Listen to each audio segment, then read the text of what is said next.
Hello, my name's Ben and welcome to Lightroom. Today I'm going to take you through how you can use Lightroom to edit your images and show you why I think Lightroom is one of the best image editing applications out there. So let's jump into the Develop module and start editing our image. So to begin with, I'm just going to explain everything you can see along here. These are all the different settings you can play with to edit your photo. Starting up here, we have what's called the histogram. Now the histogram shows you a visual representation of the pixels across your image, showing you from the shadows to the highlights. So with this image, as you can see, there's a lot in the shadows and there's a lot in the highlights, but not an awful lot in the midtones in between, which is represented by this here. This is quite useful for breaking down an image and analyzing what's actually within the photo itself. Just down here, you've got your various tools that you can use. You've got your crop tool, spot removal, red eye correction, graduated filter, the radial filter, and the adjustment brush. We're going to come back to those after we've gone through all of these different tabs here. So let's begin editing our image. First of all, we've got the basic tab here. This lets you make, as you might have guessed, basic adjustments to your image. Now, although they are quite simple in nature, these adjustments can be very powerful. For example, you can see here how blown out the highlights are and just how dark the image is. But all we have to do is bring down these highlights and look at all that color coming back in. And if we just raise up the shadows a bit, look at all that. Now I should probably say that these photos today are all raw format photos. What that means is they're extremely high quality, much higher quality than JPEG images. They're shot on a DSLR camera, which allows for raw format shooting. If you're able to shoot in RAW, I would highly recommend doing so, as it gives you a much more flexible file when it comes to doing extreme edits. So, as you can see, just with these two adjustments here already, the photo looks much better. And now what I'm doing here, I'm hitting the backslash key, and that shows you the original image. You can also press this here, and it shows you before and after. Moving on, got the whites adjustment here. So this allows you to adjust the uppermost section of the highlights. So in fact, I think we'll just bring that down a tad. Now we've got the blacks, which is exactly the same idea. It is the darkest part of the shadows. So we'll just leave that as is there. Clarity allows you to basically enhance your image by boosting the contrast just within the midtones. So the effect it has is sort of like a sharpening effect. I mean, the name clarity kind of explains pretty much what it's designed for. So we'll just raise that just a little bit. The dehaze tool is intended for removing, well, haze. It's kind of in the name. Now this image, not particularly hazy, so we're going to leave that tool alone. Vibrance is an interesting one. Vibrance can't really be talked about without first talking about saturation. So I'm sure you know what saturation is, what it does. It increases the, well, saturation of the image. So as you can see here, I can desaturate it down, effectively remove all the color, make it black and white, or I can increase the saturation well beyond what is pleasant to look at. So what Vibrance does is it increases the saturation across the image, but it increases the saturation for certain colors more than others, primarily greens and blues. If you think about a typical landscape shot, you'll have lots of greens, you'll have some blues. Vibrance increases those colors more than the rest. So as you can see here, this is with Vibrance maxed out. Whereas if we increase saturation, as you can see, it adds a lot more to the orange colors. If we do the same thing with this image here, saturation boosts all the colors, whereas Vibrance mostly leaving the orange tones alone, but obviously changing the yellows, changing the blues, and changing the greens quite drastically. So that is Vibrance. Now I've neglected so far to talk about color temperature here and tint. What these do is they allow you to shift the temperature of the image. You can make the image much cooler to the point where it's basically blue, or you can make it much more warm to the point where it's completely orange. So we want something in between. We might choose to raise the temperature just a bit there and make it a bit warmer overall, and tint is the same idea. So if the image comes out a bit green, you can shift it towards the purple to balance that out, vice versa. If it comes out a bit purple, you can shift it towards the green. You can also use these stylistically if you choose to. So in fact, let's have this just a little bit more into the purple. Before and after. Let's take a look at what we've done so far. And that is pretty much a summary of the basic tab in the develop module. So next we're going to move on to the tone curve, and we'll talk about how this works and what you can do with it. Alright, so the next thing we're going to talk about now is the tone curve. This can best be explained using a gradient black to white image so you can see what this is doing. Now, your tone curve might start out looking like this. This is fine. This is kind of like a more basic version. If you click this button here, this brings us to the tone curve where you can just make whatever adjustments you want. So we're going to be using this version because this is the version that I usually use. So what are we looking at? Well, this point here, this is the darkest point of the shadows, and this here is the brightest point of the highlights. So if we click the highlights and we drag this all the way down into the shadows, as you can see, that completely blackens out the image. If we right click flatten curve, that brings it back to normal. And again, if we take the darkest point of the shadows and bring that all the way up to the highlights, we now have a white image. And flatten curve. So how is this helpful? Well, what this does is it gives us full control over the tonal range of our image. So for example, say we wanted to adjust the midtones, we wanted to brighten the midtones. Well, we can do that. We can raise that up there, and as you can see, the middle of this gradient, the grays, is being adjusted independently of the highlights and the shadows. So let's say we want to raise just the highlights there, drop these shadows a bit. Well, we can do that. Now, in practical application, what this looks like is this. So we'll set our midpoint, we'll raise our shadows just a bit. And I do recommend only making small tweaks to this, as it can be very powerful. So that's given us a bit of contrast, but with extremely fine control. Now, one thing you can also do is you can use these points to set the new black and white point. So what do I mean by that? Well, this point here, as I mentioned before, is the blackest black.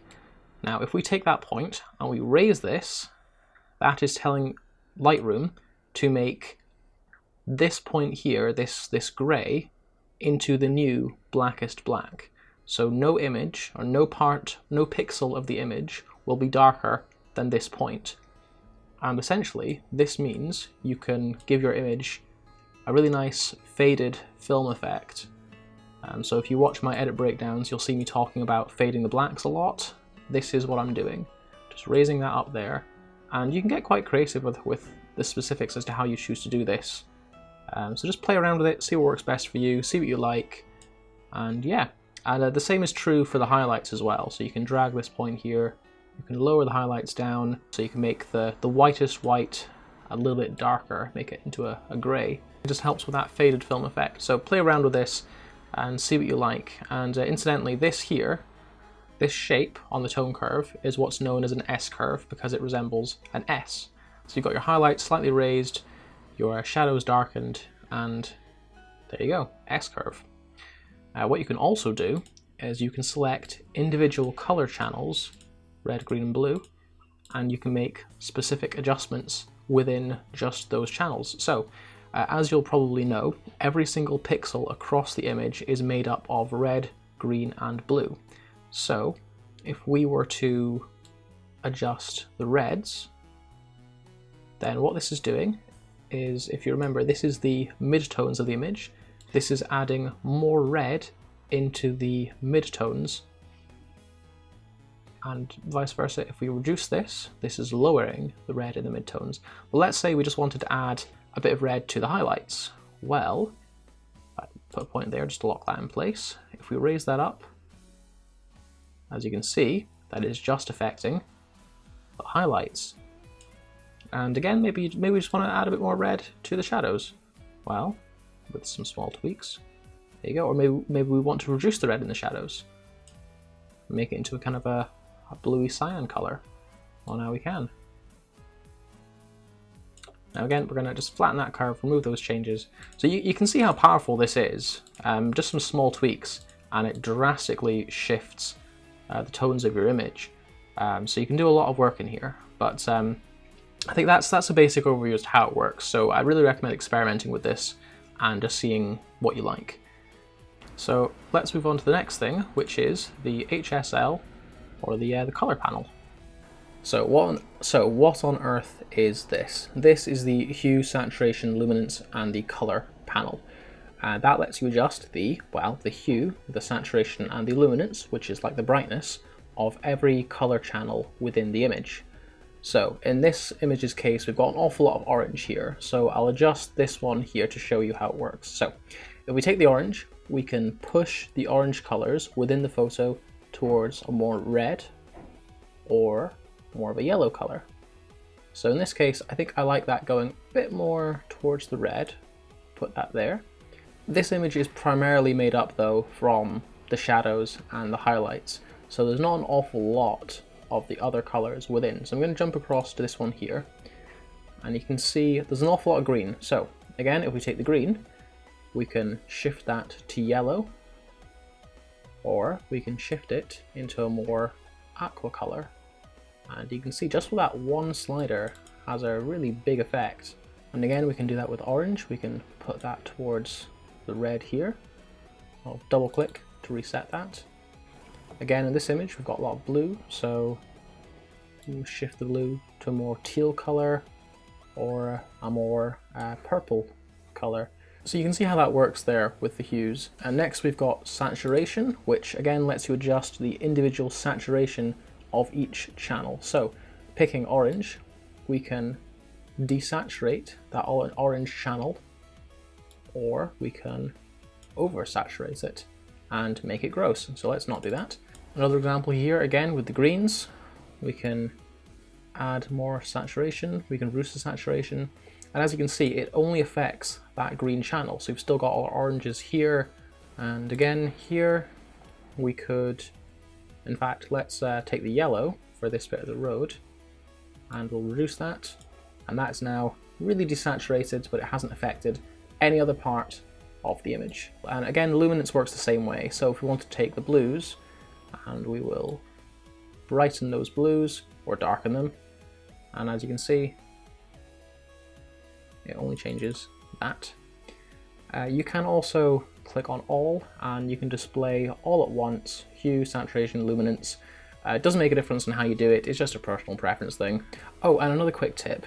Say you want to adjust a specific part of the image, but you're not sure which color it falls under. Let's say you wanted to adjust this here, but you weren't sure what part of the image it falls under. Well, you can click this button for the hues, and you can select the part of the image, you click, hold, and you can drag, and as you can see, it's changing the orange there, and a little bit of the red, so you know which part of the image it falls under.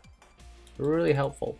It works the same way with saturation and luminance as well. So again, click that, select the same part, and we're adjusting the orange, and evidently a bit of yellow as well. So there you go, it's a really helpful little feature. So next we're going to talk about the split toning tab. Now this simply lets you add color to your highlights and your shadows. So let's say I wanted to add a bit of blue into the shadows of this image. So let's click on this here, and you can select your color. Now I wouldn't recommend having it too intense, because as you can see, it really doesn't look very good. So we're going to reduce that down there to about that sort of level, and we'll toggle the effect on and off by clicking the switch here. And yeah, I like that. It just adds a bit more contrast to the oranges of the highlights. The highlights works the exact same way, but I don't really want to touch the highlights, so we'll leave that as is, but you can affect this if you want to. And the balance slider here just affects how much of the shadows versus highlights is applied to the image. So just as a quick example, let's say we set the highlights here, let's make it really green and we'll also increase the saturation of the shadows just to show off the effect. So if we put this here, this puts the balance in favor of the shadows. So as you can see, there's just a lot of blue everywhere, and if we change it here, this favors the highlights, so there's a lot of green cast across the image. So we're just going to leave that there, and we'll return highlights back to there.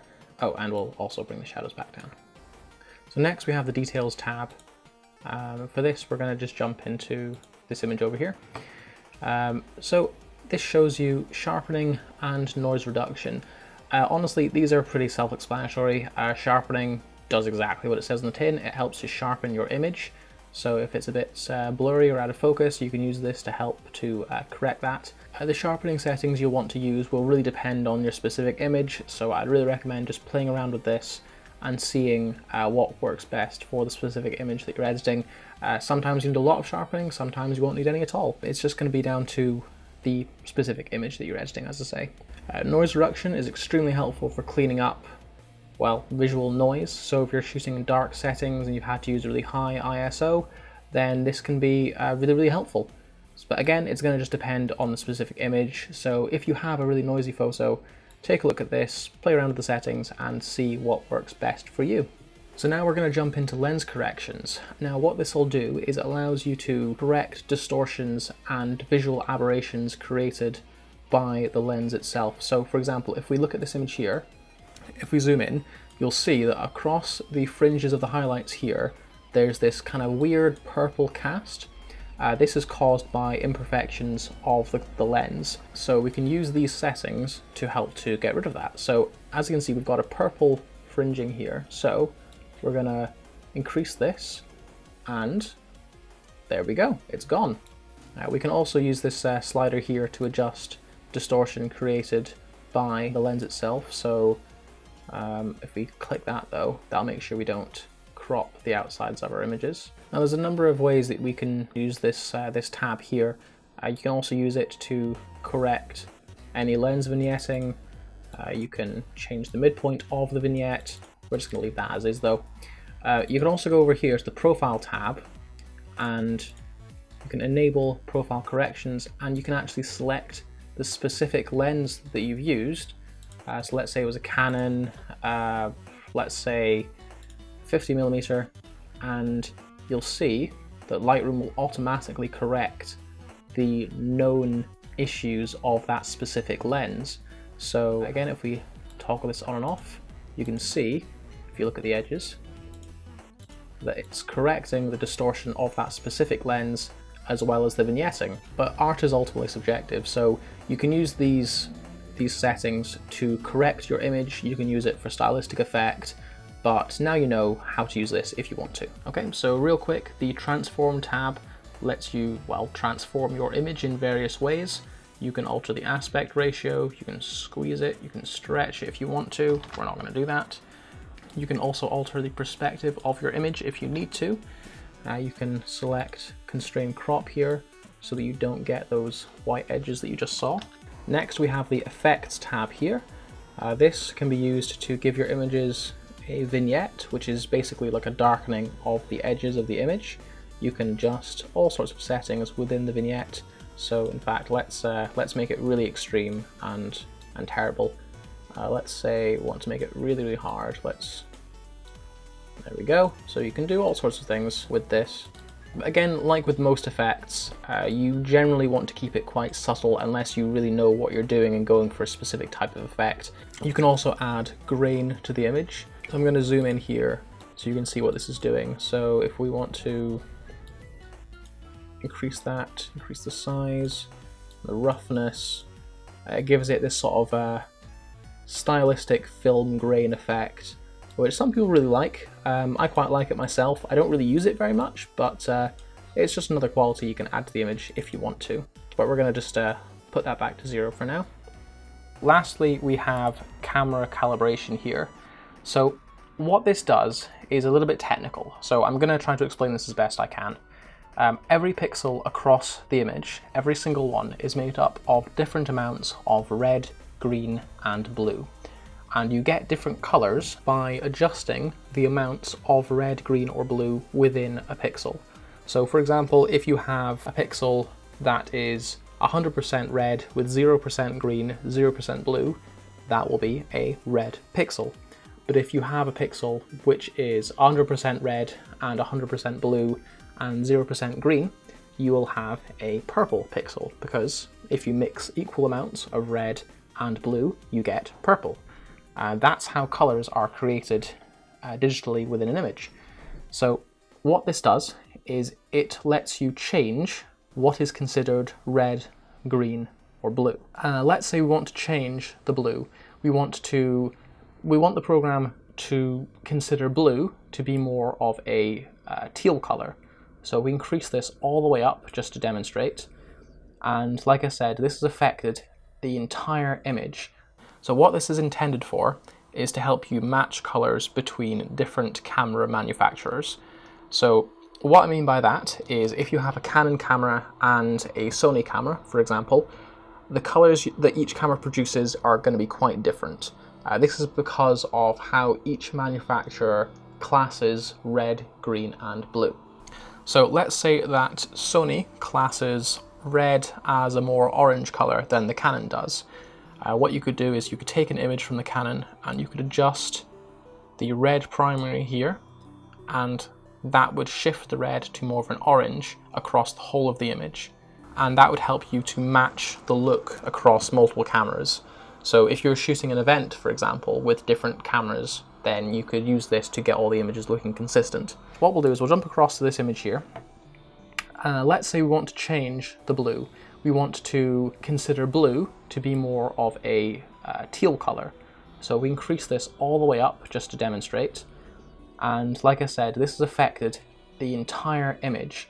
So it works differently from the HSL panel that we talked about earlier. This can really create some very powerful effects. In my opinion, this has unfortunately made the skin tones a bit more orange than I would like. So to counteract that, we could go up here and we could change the hue of just the oranges to be a bit more yellow. So as you can see, that's looking a bit better. I maybe want to reduce the saturation a bit. But yeah, now you know how this panel works and what it's intended for. I said at the beginning that I would talk about the various tools that you can use. So that's what we're going to jump into now. First of all, we'll talk about crop. So this allows you to adjust the crop of the image. If you see this padlock here, that will keep the aspect ratio of the image. But if you just click that, you can unlock it and adjust individual parameters. You can also click this and it gives you a list of really common crops. So we're going to use 4:5 here. The reason we're using 4:5 is because I mostly post to Instagram, which is probably how you found me in the first place. Instagram has a natural 4:5 maximum aspect ratio. So if I make this crop here, I know exactly how it's going to show up on Instagram. Whereas if I just reset this, then if I've tried to upload this photo, Instagram would force me to crop it in the app, which you can do if you want to, but personally I just prefer to get this out of the way while I'm editing, just to save me having to worry about that in the app. Next we have the spot removal tool, and what this allows you to do is to clean up your image. So let's say we have this drain here, and if we just click and drag, and Lightroom will automatically detect what it thinks would be a good replacement, and it will fill that in for us. So the drain is gone, easy as that. You can make specific adjustments to this as well. So you could do things like changing the size. You can also do this just with the mouse wheel, which is what I prefer to do. You can feather the replacement, which gives you softer edges. You can change the opacity. So let's say we wanted to, well, we should probably select it first. Let's say we wanted to reduce that down. You can see there. That's how that works. And next we have the red eye correction tool.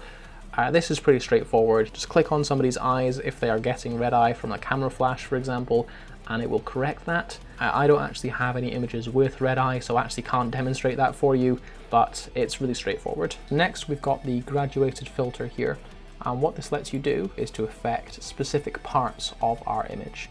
So let's use it. So if we click and drag, this creates the filter. Now, nothing is happening yet because we haven't told it what we want it to do. So let's say we wanted to raise the exposure. Well, we can do that, and it only affects this part of the image, as you can see. Now, one trick that I find extremely helpful is if you make sure you've got your filter selected, you can come up here to Brush, and if you wanted to, you can erase parts of that filter. So say, for example, I didn't want the sky to be affected by this filter. I could select Erase, and I can just, well, I can erase this part of the filter. So as you can see, it gives you more control over the look of your image. But as you can see, we can make all these different adjustments here. You can even click this here for color, and you can have it paint on a specific color if you want to, but we're just gonna ignore that. And next up, we have the radial filter. This works in exactly the same way. So you click and drag, and you can make a radial filter. It works the exact same way as the graduated filter, just it's a different shape. So by default, it will affect what's within the circle, but you can select invert or deselect invert, and it will affect what's on the outside instead. So you can also use this to make a vignette effect rather than using the controls down here. But again, you could use it for colors. You can use it for, say you wanted to sharpen just that specific part of the image. It might be difficult to see the effect it's having on the video here with online compression, but you get the idea, you see how it works. And now finally, the last tool we have here is the brush adjustment. Now this gives you the most control out of all the tools, it's extremely helpful, and it works in just the same way. So let's say we wanted to select, let's say we wanted to lower the exposure just of this road. So we make our brush, reduce the exposure down, and we just simply paint it on. So it's just as easy as that. There we go. You can also erase parts of the brush. So if you accidentally go somewhere you didn't mean to, you can press O and it shows you what's being affected. So again, let's say we want to get rid of that a little bit up there. We can. And you press O again and it will remove that, that red mask. Let's say we want to make the road a different color. We could do that. Let's say we wanted to, let's say maybe we want to reduce the highlights just to that part of the image, or raise the highlights. You can. So you can see the brush is extremely useful. I use it basically in every image. Now the last thing I'm going to talk about is the application of presets within Lightroom. What a preset is, it is a group of pre-saved settings which you can click and apply in one go. So full disclosure, I do sell my own preset pack. If you want to check that out, you can click the link in the description, but the way they work is the same for any presets you have. So we'll go to my preset pack over here, and we'll go with the blue shadows here. And as you can see, this is obviously way overexposed because you have to make adjustments for every preset that you apply. So we'll just lower the exposure just a bit there, and maybe adjust the shadows a bit.